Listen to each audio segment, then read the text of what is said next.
નમસ્કાર દર્શક મિત્રો, બોટાદ દસ્તક ન્યૂઝમાં આપનું હાર્દિક સ્વાગત છે। હું છું પાયલ મકવાણા। આપ જોઈ રહ્યા છો બોટાદ દસ્તક ન્યૂઝ। હવે પછીના સમાચાર વિગતવાર। રૂપાણીએ કુળદેવી સમક્ષ કરેલી બે ઈચ્છામાંથી એક અધૂરી રહી ગઈ। આબુધાબીથી કારીગરો બોલાવી 50 લાખના ખર્ચે મંદિરનું નિર્માણ કરાવ્યું। જીવનમાં પહેલીવાર સતત 11 કલાક યજ્ઞમાં બેઠા। 12મી જૂન અને ગુરુવારનો દિવસ અમદાવાદ માટે નહીં પણ આખા દેશ માટે કાળ બનીને આવ્યો હતો। એરપોર્ટ પર ઉડાન ભર્યાની ગણતરીની મિનિટોમાં જ પ્લેન ક્રેશ થઈને હોસ્ટેલ પર તૂટી પડ્યું હતું, જેમાં 250થી વધુ લોકોએ જીવ ગુમાવ્યા હતા। આ દુર્ઘટનામાં ગુજરાતના પૂર્વ મુખ્યમંત્રી વિજય રૂપાણીનું પણ દુઃખદ અવસાન થયું। હાલમાં તેમનો પરિવાર ગાંધીનગર ખાતે છે અને રૂપાણીના અંતિમ સંસ્કાર રાજકોટમાં કરવામાં આવશે। ત્યારે દિવ્ય ભાસ્કરની ડિજિટલ ટીમે વિજય રૂપાણીના પિતૃક ગામ ચણાકાની મુલાકાત લીધી હતી, જ્યાં રૂપાણીની અનેક યાદો જોડાયેલી છે। તો આવો આ અહેવાલના માધ્યમથી જાણીએ રૂપાણી અને તેમના ગામના કેટલાક અનોખા કિસ્સાઓ। જૂનાગઢના ભેંસાણથી માત્ર 7 કિલોમીટર દૂર આવેલું ચણાકા ગામ પૂર્વ મુખ્યમંત્રી વિજય રૂપાણીનું પિતૃક ગામ છે। અહીં રૂપાણીના કુળદેવી માતા અંબાનું મંદિર આવેલું છે। વિજયભાઈ રૂપાણીએ તેમના કુળદેવી પ્રત્યે અતૂટ શ્રદ્ધા અને વિશ્વાસ હતો। દર વર્ષે વિજય રૂપાણી મા કુળદેવી અને સુરપુરા દાદાના દર્શને આવતા હતા। મંદિરને વિકસાવવા વિજય રૂપાણીએ સતત પ્રયત્ન કર્યા, જેમાં તેમની બે મુખ્ય ઈચ્છાઓ હતી, જેમાંથી તેમણે એક તો પૂરી કરી દીધી હતી, પરંતુ બીજી ઈચ્છા પૂરી થાય એની પહેલાં જ તેમણે વાદળોની વાટ પકડી લીધી હતી। પૂર્વ મુખ્યમંત્રી વિજય રૂપાણી પોતાના કુળદેવી મા અંબાના મંદિરને માત્ર શિલ્પ નહીં પણ શ્રદ્ધાનો સ્તંભ બનાવવા માંગતા હતા, જેથી તેમણે આ મંદિરની ભવ્યતા વધારવા માટે સ્વખર્ચે આબુધાબીથી કારીગરો બોલાવી મકરાણા માર્બલના પથ્થરથી 50 લાખ જેટલી રકમનો ખર્ચ કરી મંદિરને નવું સ્વરૂપ અપાવ્યું હતું, જેની પ્રતિષ્ઠા હજી 6 મહિના પહેલાં જ કરવામાં આવી છે। આ પ્રતિષ્ઠા વખતે તેઓ યજ્ઞમાં 2 દિવસ પરિવાર સાથે ઉપસ્થિત રહ્યા હતા। ત્યારે તેમણે મને કહ્યું હતું કે જીવનમાં પહેલી વાર 2 દિવસ સતત 11 કલાક યજ્ઞમાં બેઠો છું, જેમાં અંબાના અદ્ભુત પ્રતાપને કારણે શક્ય બન્યું છે। ખૂબ અફસોસ સાથે રામાનંદી બાપુએ જણાવ્યું છે કે વિજયભાઈની લિફ્ટ બનાવવાની ઈચ્છા અધૂરી રહી ગઈ, પણ તેમની શ્રદ્ધા, વિઝન અને લોકસેવાના કાર્યો આજે પણ લોકોના દિલમાં જીવંત છે। અહીંના મા અંબાના મંદિરે પહોંચવા માટે 80 પગથિયાં ચડવા પડે છે, જેથી વૃદ્ધો અને અશક્ત લોકોને માતાજીના દર્શન કરવામાં થોડી તકલીફ વેઠવી પડે છે। જેથી પૂર્વ મુખ્યમંત્રી વિજય રૂપાણી અહીં લિફ્ટની સુવિધા ઊભી કરવા માંગતા હતા અને એના પ્રયાસ ચાલુ જ હતા। જોકે તેમની આ ઈચ્છા પૂરી થાય એ પહેલાં જ પ્લેન દુર્ઘટનામાં તેમનું નિધન થયું।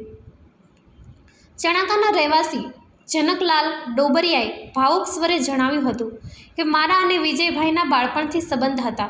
જ્યારે તેઓ રાજકોટથી નીકળતા ત્યારે ફોન કરીને કહેતા કે હું 2 કલાકમાં આવી જઈશ, તો તેમનું સ્વાગત કરવા આખું ગામ તૈયાર રહેતું।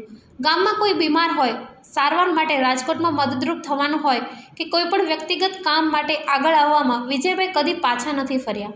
પૂર્વ મુખ્યમંત્રી વિજય રૂપાણીના બાળપણના મિત્ર રાજુભાઈ ગોસ્વામી જણાવે છે કે વિજયભાઈએ ગામ માટે જે કામ કર્યું છે તે ક્યારેય ભૂલાશે નહીં।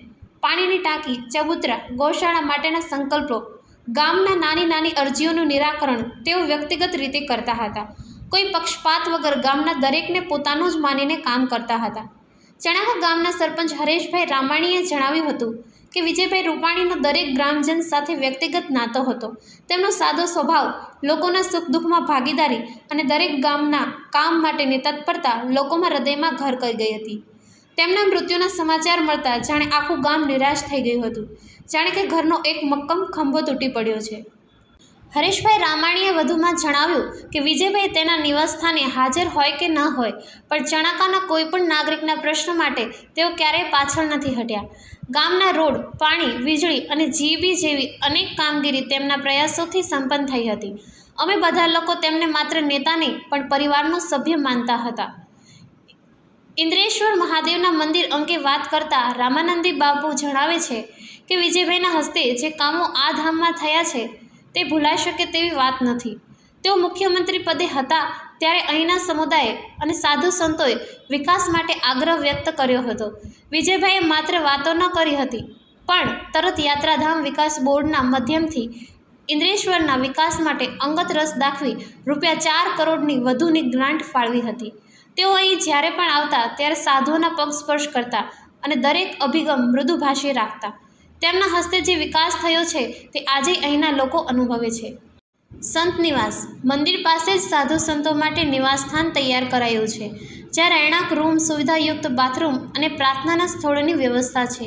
ભોજનાલય યાત્રાળુઓ અને સાધુઓ માટે ભોજનાલયની ભવ્ય સુવિધાઓ ઊભી કરવામાં આવી છે, જ્યાં નિત્ય ભોજન સેવા થઈ શકે તે માટે આયોજન છે. ગૌશાળા મંદિર પાસે આવેલ જમીનમાં ગૌશાળા ઊભી કરાઈ, જ્યાં હાલ હજારો ગાયો માટે પાંજરાપોળ જેવી વ્યવસ્થા છે. સાધુઓના ઉતારા માટે રૂમ, યાત્રાધામમાં આવતા અન્ય સાધુઓ અને મહંતો માટે અલગથી પાવન નિવાસ ઊભા કરાયા છે, જેમાં પંખા, પાણી, શૌચાલય સહિત તમામ આધુનિક સુવિધાઓ ઉપલબ્ધ છે. વિજયભાઈ રૂપાણીએ ઇન્દ્રેશ્વર પરિસરમાં આવેલ રુદ્રેશ્વર મંદિર માટે આર્કિટેક્ટ પાસેથી નકશો તૈયાર કરાવીને તાત્કાલિક કામગીરી શરૂ કરવા તંત્રને સૂચના આપી હતી.